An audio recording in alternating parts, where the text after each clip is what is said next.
Bueno, muy bien, déjame presentarte. Cristi Ávila Cesati es periodista, es zacatecana, es licenciada en Ciencias de la Comunicación por la Universidad del Valle de Tamajac, la UNIVA.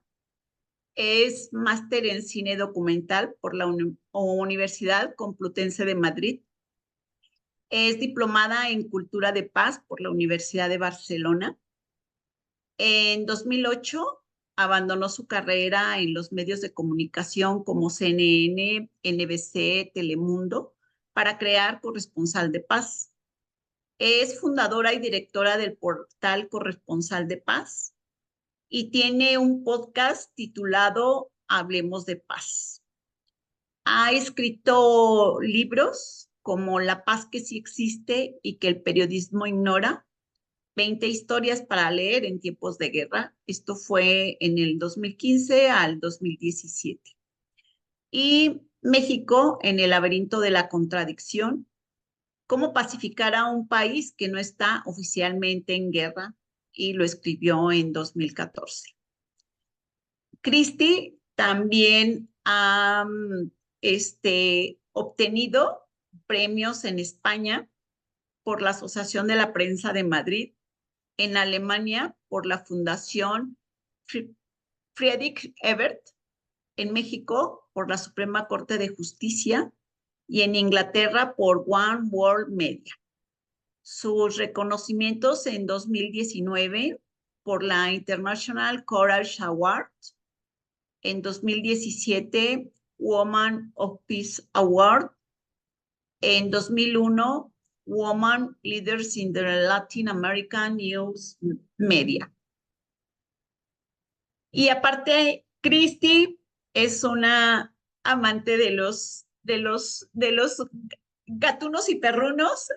Tiene su casa es un albergue, y un albergue muy cariñoso, les da muchísimo amor a todos los peludos.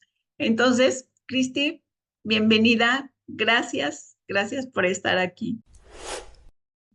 Adelante. Muchísimas gracias, Lupita. Pues sí, en este Bravo, momento bravo, tenemos, bravo por esa extensiva preparación. Ah, gracias, felicidades, pues qué sí. orgullo, Zacatecana, qué orgullo, tantos Gracias, premios, tantos reconocimientos, tanta carrera, tanto trabajo, tanta investigación y tanta alma puesta al servicio de la paz. Bravo, bravo. gracias. Pues sí, en realidad son mis dos pasiones. Por un lado el periodismo, ahora el periodismo de paz, y ya les contaré cómo llegué aquí y de qué se trata, pues para eso es la charla. Y la otra pasión son los animales. Tengo gatos y perros porque eso es lo que normalmente rescato, y porque son los animales que sí su hábitat es con el ser humano, pero ya a mí me gusta todo: víboras, ratones, tortugas, peces, ballenas, todo. Yo soy una amante, digamos, del mundo animal en general, y me encanta que cada uno esté en su hábitat, y los que están aquí con mi hábitat, pues tratamos de hacérselo lo más agradable posible. Tengo 40 rescatados en este momento, tengo 20 perros y 20 gatos, algunos buscando hogar, por si alguien de aquí al final quiere ser candidato a adoptar un perrito, un gatito, pues aquí estoy. Esas son mis dos pasiones, y efectivamente ahí se me va la vida realmente con mucho placer. Ahorita los rescatados requieren de muchísima energía, pero me doy mis tiempos. Normalmente en las noches, madrugadas, es cuando me pongo a trabajar en temas de periodismo de paz. Quiero contarles primero cómo llegué a esto, para que más o menos entendamos como mi transformación y por qué al final estoy tan apasionada con esto. Más de alguno aquí conocerá el programa que se llamaba Ocurrió Así o Escurrió Así, que le decíamos coloquialmente entre los colegas. Escurrió Así porque era un programa realmente donde escurría la sangre, donde pues sí era puro sensacionalismo, etcétera. Es un programa que luego se transformó en algo llamado Al Rojo Vivo, pero que no tengo idea, me parece que existe todavía al día de hoy en Telemundo, que fue como uno de mis primeros trabajos. Yo empecé en un canal muy chiquito en Guadalajara, que también fue mi segunda casa para quien anda por aquí. Y yo viví y estudié en Guadalajara durante mucho tiempo y trabajé para el Canal 6, que hoy ya no existe, que era eh, un canal local muy chiquito, muy de casa, eh, donde hacíamos más que nada familia. Yo es algo que mantengo hasta la fecha. Empecé a trabajar en 1993. Hagan cuentas, yo soy muy mala para las cuentas, pero bueno, hace mucho. Y del 93 para acá, sí hay algo que todavía me caracteriza, es que nunca quise trabajar en Televisa, nunca lo intenté y nunca lo he aceptado. Sin embargo, eso no quiere decir que no caí en las garras de lo que es, pues, el horror en los medios, ¿no? Después de trabajar en Canal 6, o más bien estando en Canal 6, me, me contrataron ahora sí que me piratearon para trabajar en Telemundo Internacional, que en ese momento era parte de Sony, para trabajar específicamente en este programa que se llamaba Ocurrió Así. Yo era productora de la zona occidente, que era Guadalajara, Michoacán, Zacatecas, etcétera. Yo producía las notas. He de decir con mucha vergüenza, pero es parte de mi historia, que notas como el chupacabras me dieron muchísimo de comer en su momento. No estoy orgullosa, pero bueno, es parte de lo que ahora les contaré, cómo me ha servido para entender cómo funcionan los medios, cuáles son como los leitmotiv internos y lo que buscan luego provocar entre la audiencia. Después de eso, después de trabajar en Telemundo, me fui a estudiar cine documental y guiones en España, en Madrid. Regresé a México y empecé a trabajar para CNN como escritora y productora de CNN. Estaban abriendo un nuevo segmento que se llamaba Noticias México, entonces estaban ampliando como la barra en Ciudad de México, y de ahí me vuelve a piratear NBC Internacional. NBC había comprado recientemente Telemundo, así que yo, digamos, como que volvía a mi casa de cierta manera, eh, pero ya a otro nivel, evidentemente. mm, yo fui durante un año y poquito más la jefe de corresponsales en Telemundo, NBC Telemundo, en Ciudad de México. Y bueno, yo ya ahí ya estaba teniendo como un cierto conflicto interno con lo que ocurría dentro del medio, con lo que yo veía, con lo que yo alguna vez había soñado que era hacer periodismo. O sea, sí estaba como en las grandes ligas, sí me pagaban, que eso es lo único que extraño de los grandes medios, me pagaban un dineral y en dólares. Eh, pero o sea, había cosas que no, digamos, en términos de lo que yo pensaba cuando yo estudié periodismo y cuando soñaba con ser periodista, pues había algo que no encajaba del todo, y además pues siempre he sido un poco rebelde, así que en cierto momento empecé a hacer como un movimiento medio sindical, porque yo era la jefa de los corresponsales y los corresponsales y yo estábamos muy desamparados en términos laborales, así que empecé a moverme y pues evidentemente un día llegaron, me corrieron muy bien, he de decir. Con eso me fui a hacerme un año sabático a Bruselas. En realidad era un pretexto para ir atrás yo me había, y ahí voy a entremezclar todo, ahora verán por qué. Yo me fui siguiendo a mi amor, el amor de mi vida, decía yo, que vivía en París. algo me decía mi voz interna que no. Entonces yo no me fui a París, me fui a Bruselas, que está a 3 horitas de París, como estamos cerca, pero no estamos, o sea, juntos, pero no revueltos, digamos. Eh, y bueno, la voz interna al final tuvo razón. Ya para entonces, evidentemente, había dejado la televisión. Estaba incursionando en algo que me llenaba más, que era el periodismo escrito. Desde Europa empecé a hacer algunas propuestas para medios mexicanos sobre periodismo de investigación, de temas que ya, digamos, se acercaban más a mi interés, que era lo que yo no estaba logrando hacer como productora de noticias de televisión internacional. Eh, de esa manera empecé como a hacer la primera conversión o la primera transformación. Finalmente, bueno, pues acallé a mi voz interior y me fui a vivir con mi hasta ahora exnovio, digo, porque se mantiene que sigue siendo exnovio. eh, y bueno, pues sí, la voz interna tenía razón. Esa relación se fue transformando en una relación de violencia, eh, pues con todos sus estadios, primero la violencia psicológica, la violencia verbal, hasta que acabó siendo una violencia física, con todo el deterioro, digamos, emocional, psicológico, económico que eso estaba como teniendo, ¿no? Yo salgo huyendo finalmente, o sea, un día ya no es posible como lavarme el cerebro a mí misma y salgo huyendo de París. Me refugio en casa de mi hermana, que vivía por fortuna en un pueblecito de Bélgica, no en Bruselas, donde yo estaba, pero me refugio con mi hermana, con una depresión de caballo muy, muy importante. Y yo supongo que en una de esas noches de depresión, supongo, digo, porque a la fecha no ubico qué sucedió o cómo fue, que habré buscado paz y me habrá salido alguna cosa llamada cultura de paz y habré llenado un formulario.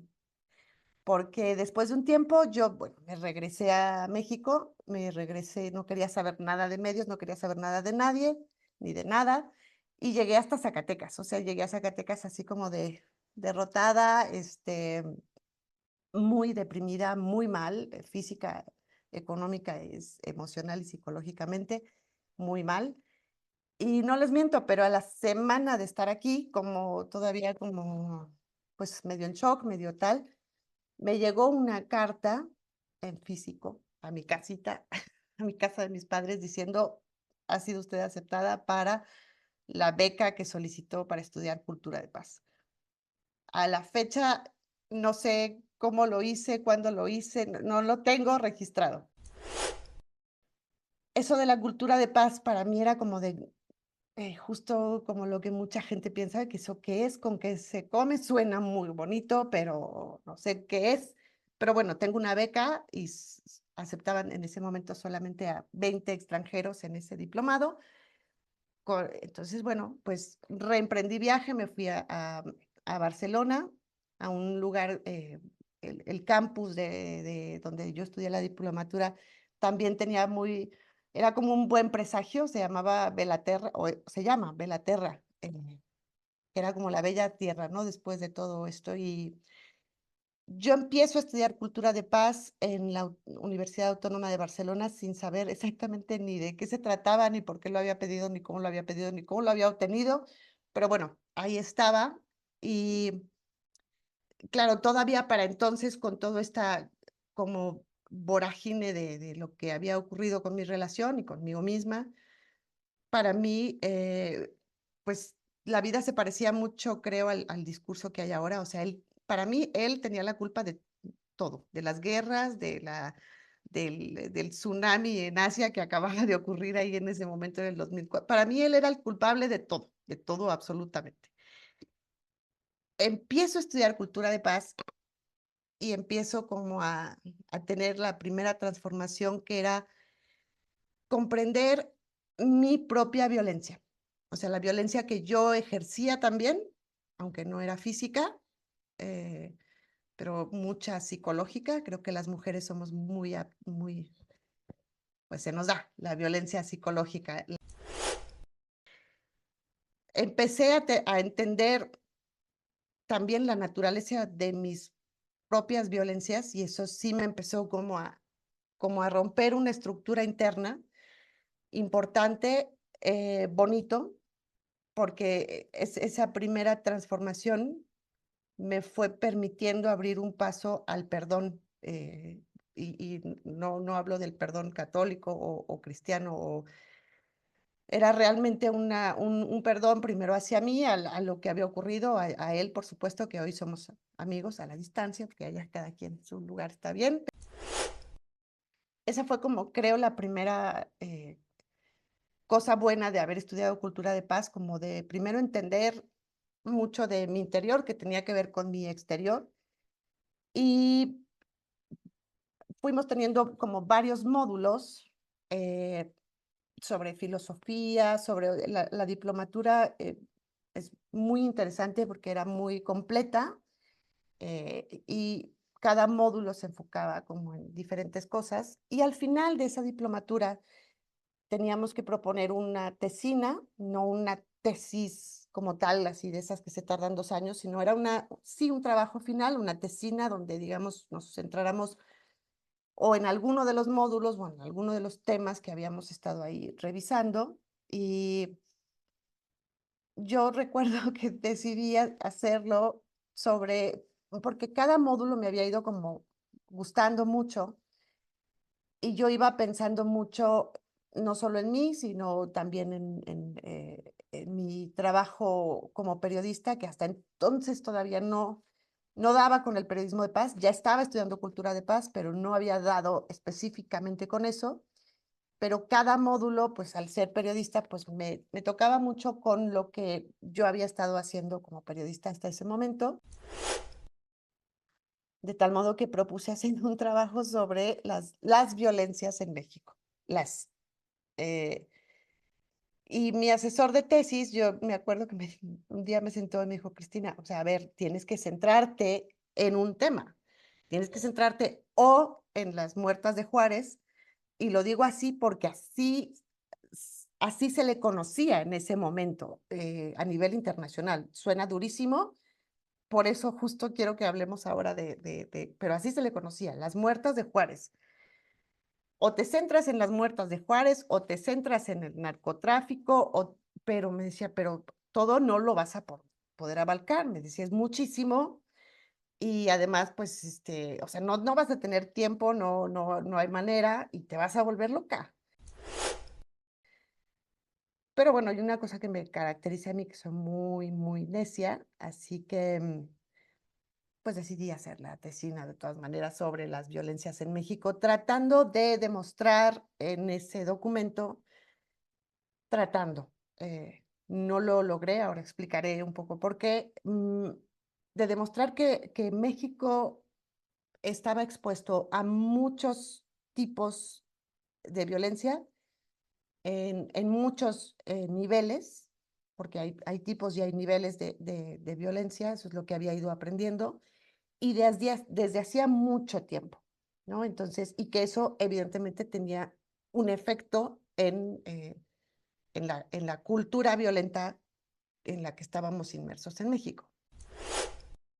Mm, Todo esto era tratar de explicar las violencias en México desde los estudios para la paz y la investigación para la paz, que era lo que yo había estado estudiando. No, evidentemente era algo que no iba a poder lograr yo sola y tampoco en tan poco tiempo. En el camino me di cuenta que eso pues necesita un estudio multidisciplinar, interdisciplinar, con el paso en el tiempo, realmente con tiempo, con una especialidad quizá por área o por época, eh, y sobre todo lo que aprendí más que nada, y una distancia emocional, porque fue un trabajo que me rompió mucho hacerlo, porque era revisar hemerotecas de mucho tiempo atrás, de revisar muchas imágenes, muchas historias muy duras de México, no solamente sobre las guerras que conocemos, sino pues las entreguerras o los pasos, ¿no? Para tratar de entender por qué éramos una cultura tan violenta. Y esto yo lo estaba haciendo en el 2005, 2006. Nombré a ese trabajo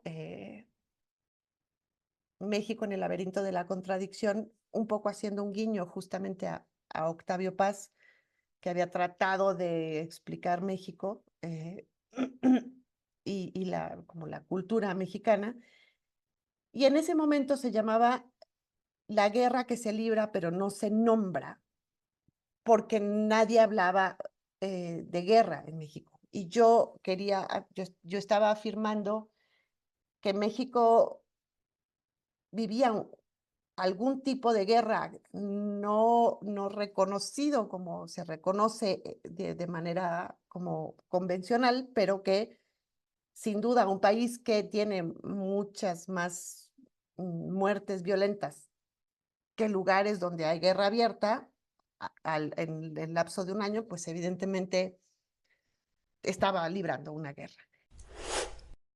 Y lo titulé así, de México en el laberinto de la contradicción, la guerra que se libra, pero no se nombra porque no se hablaba de guerra. Y justamente, al poquito de entregar mi tesina, Felipe Calderón lo nombra por primera vez. Lo nombra por error. Él afirma que nunca lo dijo como tal, la guerra contra el narcotráfico. Pero bueno, sí. Y a partir de entonces, a partir del 2006, cuando yo regreso a México, entonces se habla constantemente de guerra en México.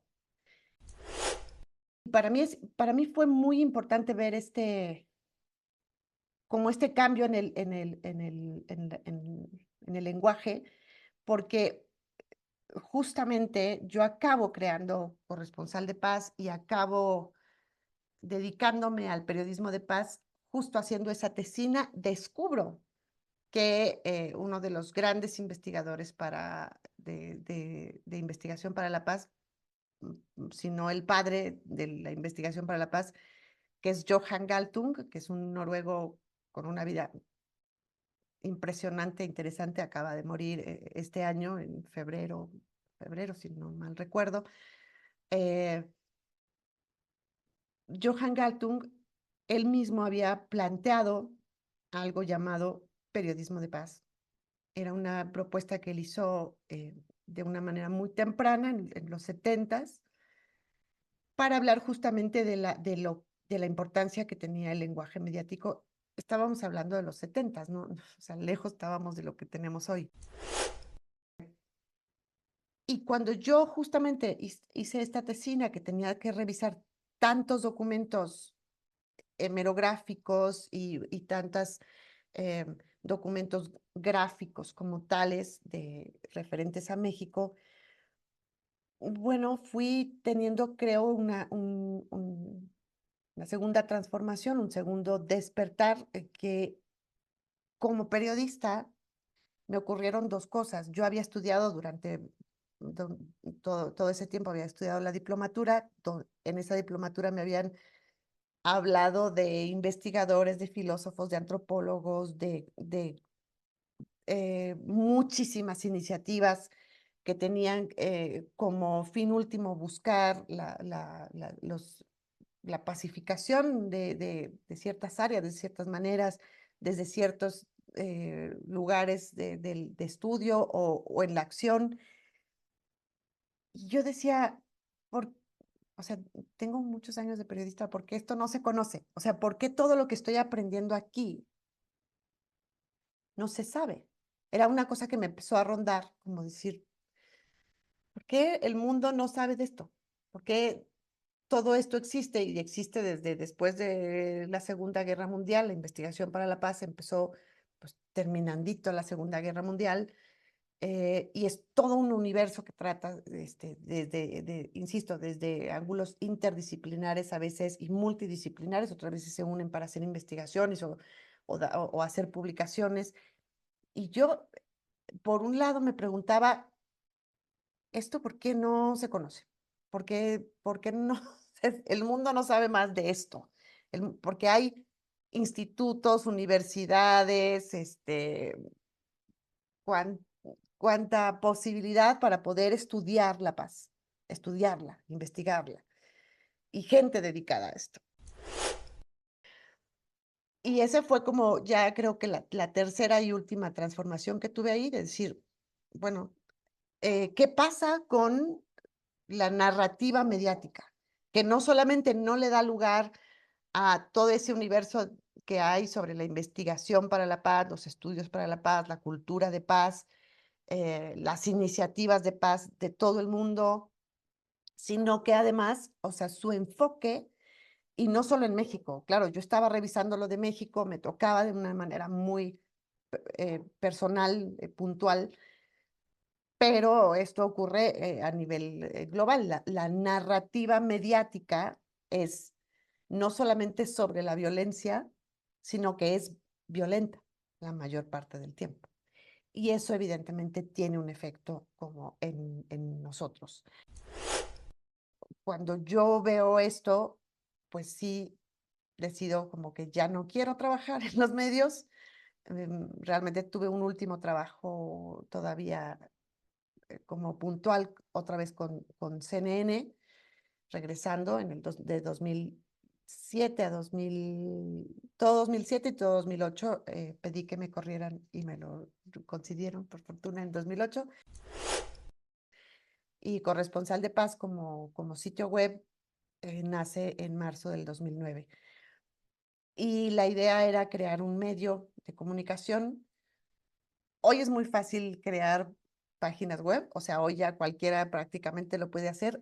A mí me costó todavía conseguir quien hiciera la arquitectura, quería trabajar en software libre, como algo como congruente, ¿no? Ya pasé a WordPress porque era más sencillo, pero en su momento era como, no, y que sea con software libre y alguien que, etcétera. Pero en fin, al final nació Corresponsal de Paz. eh, Ahí ya me documenté muchísimo más sobre eso que propuso en su momento Johan Galtung. El concepto lo crea en los 70, se pone a estudiar sobre eso, realmente no recibe mucho, pues nadie le hace mucho caso, hasta la fecha todavía no mucho, pero bueno, menos en aquel entonces. Pero en su momento sí, dos periodistas de la BBC deciden emprender con él y escriben este libro junto con él, Jake Lynch y Annabel McGoldrick. Deciden emprender una serie como de experimentos periodísticos, como a contar la misma realidad que cuentan los medios de comunicación convencionales desde lugares más éticos, es decir, que el acercamiento a la realidad o la búsqueda de lo que queremos extraer de esa realidad, eh, pues sea diferente, desde la búsqueda acercarse a esa realidad sensible o aunque fuera violenta o dolorosa, pero buscando algo diferente para lograr algo periodísticamente hablando diferente, para lograr algo también diferente en la audiencia. En términos universitarios hay muchísimo material, yo creo que me bajo 1 o 2 PDF todavía a la semana, pero bueno, no llegamos a ser como mainstream, ¿no? Hace poco alguien mencionaba mi web como una cosa, decía que somos, ¿cómo decía? Periféricos, o sea, que estamos en la periferia. Y bueno, efectivamente, creo que los que ejercemos y enseñamos el periodismo de paz, pues somos muy poquitos en el mundo, por desgracia. Creo que muy al principio yo estaba como orgullosa de decir, bueno, somos pioneros, pero eso fue hace 15 años cuando sigue siendo pionero 15 años después, ya preocupa, porque realmente el efecto que están teniendo en nosotros estas narrativas mediáticas de la violencia, que son en sí mismas violentas, insisto, la mayor parte del tiempo, pues tienen un efecto importante en nuestra psique individual y en nuestra psique colectiva. Justo estoy escribiendo un artículo largo sobre el tema, sobre salud mental y la narrativa de los medios.